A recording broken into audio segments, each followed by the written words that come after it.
We will talk about the 3 megatrends reinforced by COVID-19.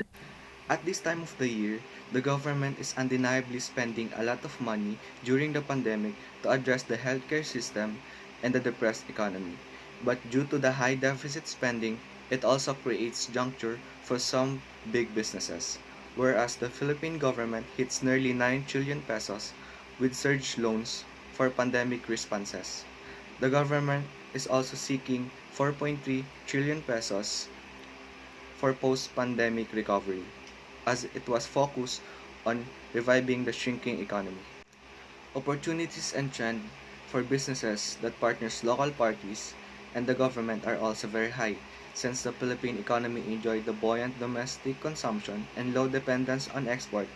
It is very likely to create business opportunities to some companies, especially for those business environment that is making significant efforts to attract foreign investors. Next is the globalization dead on its track.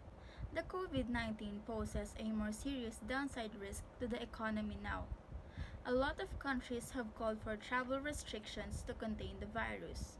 The governments and banks are also adjusting to the monetary and fiscal policy to ease its economic impact. As the problems brought by the pandemic arises, the disruption of global supply chains is now present. Specifically, the supply chains from China that's also been disrupted. We are in dire need of health equipments and supplies to address the COVID-19, and we had a problem about this in the first few months because of the lack of supplies.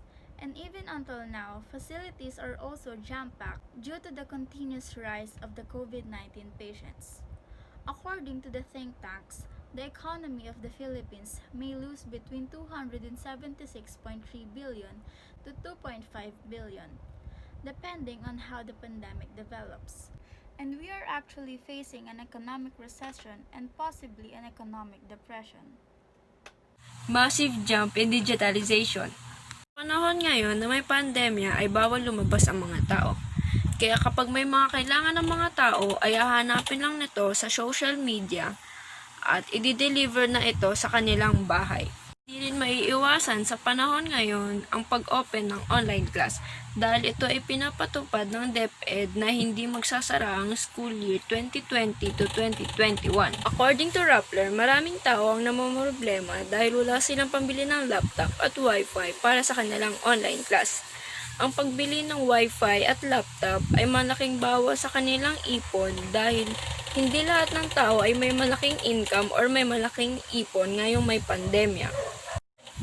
At dahil dito, may mga estudyanteng pilit at humihingi ng tulong sa social media para sa kanilang pag-aaral o pambili ng gadget pang online class. Maraming paaralan ang magsasara o hindi muna magbubukas ngayong school year 2020 to 2021.